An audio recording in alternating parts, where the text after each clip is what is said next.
నమస్తే, welcome to NSTV news. ముందుగా ముఖ్యాంశాలు. ముధోల్ మాదక ద్రవ్యాల నిర్మూలన, ఆత్మహత్యలను అరికడదాం అనే అంశంపై social justice for world human rights council ఉత్తర తెలంగాణ రాష్ట్ర చైర్మన్ డాక్టర్ సాపా పండరి విద్యార్థులను ఉద్దేశించి యువత లేనిపోని వ్యసనాలకు దూరంగా ఉండాలని, గంజాయి, సిగరెట్, బీడీ, ఆల్కహాల్ వంటి దురలవాట్లకు ఆసక్తి చూపినట్లయితే అనారోగ్యానికి గురి కావాల్సి వస్తుందని విద్యార్థులకు తెలియజేశారు.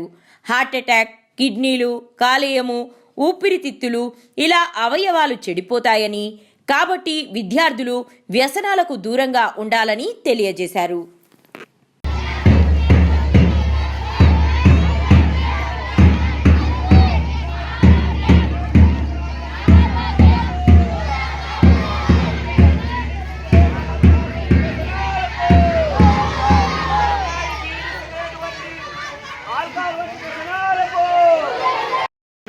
As the president of today's function,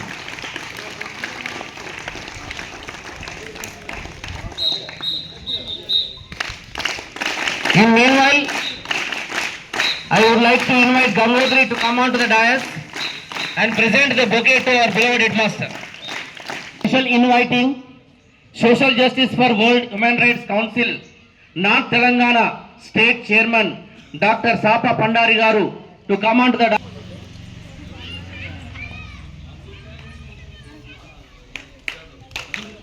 Thank you, sir.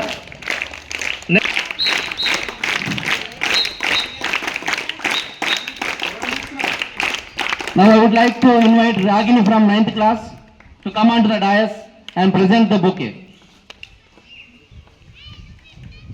Onto the dais and present the bouquet.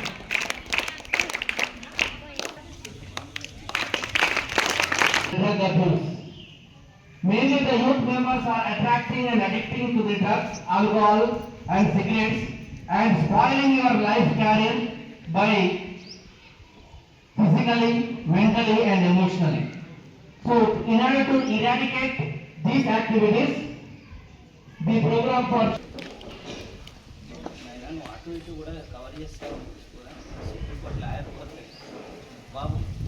సరే సార్.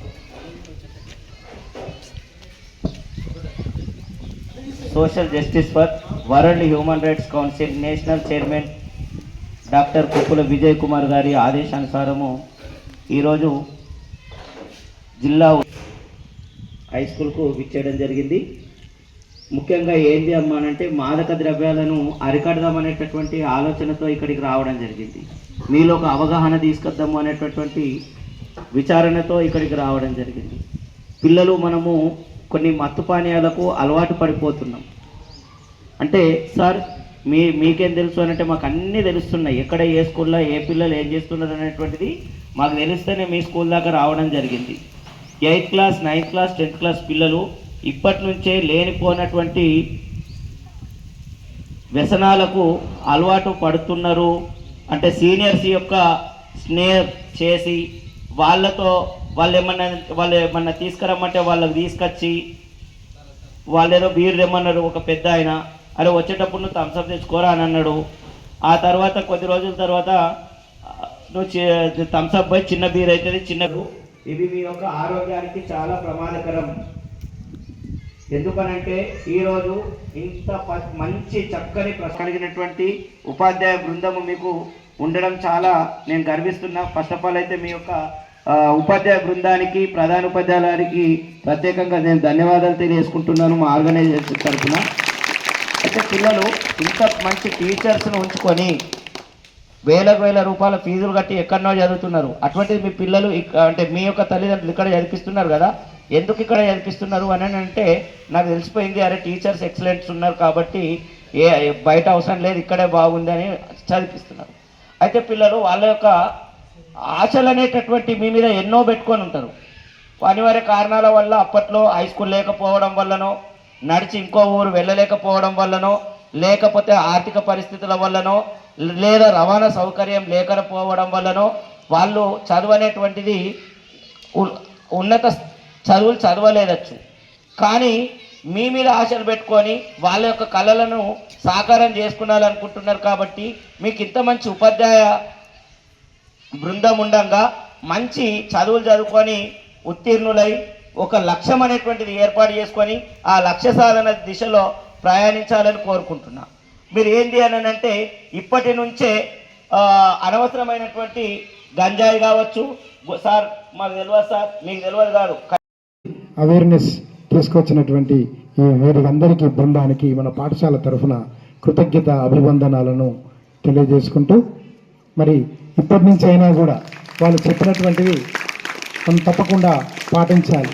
ఎంత చక్కగా పండరి గారు ఎంతో చక్కగా మాటల తూటాలతో మనలో ఉండేటువంటి ఒక మత్తును చిత్తు చేస్తూ మాట్లాడినటువంటి మాటలు మనం గుర్తుపెట్టుకోవాలి. అంతేకాకుండా లక్ష్మణరావు గారు మరి చక్కటి కవిత ద్వారా మనకు కనువిప్పు కలిగించారు కదా. మనకు మామయ్యలు ఉంటున్నాయి, లేకుంటే బాబాయిలు ఉంటుంటే పక్కన, లేకుంటే ఇంకా మన అమ్మ నాన్నలు, లేకుంటే ఇంకా పెద్ద పెద్ద వాళ్ళందరూ ఆ చేస్తున్నటువంటి ఒక పనులను మనం సాధ్యమైనంత వరకు దూరం కొట్టించి కొంచెం అవేర్నెస్ కలిగించగలిగినట్టయితే బాగుంటుందని, తద్వారా మనం కూడా దాని జోలికి పోకుండా, మత్తు బారిన పడి మన జీవితాన్ని చిత్తు చేసుకోకుండా ఉండటానికి ఇప్పటి నుంచన్నా మనం ఒక ఉద్యమంగా మనం ప్రయత్నాలు చేసినట్టయితే బాగుంటుందని చెప్పని మరి ఈ కార్యక్రమం మనకి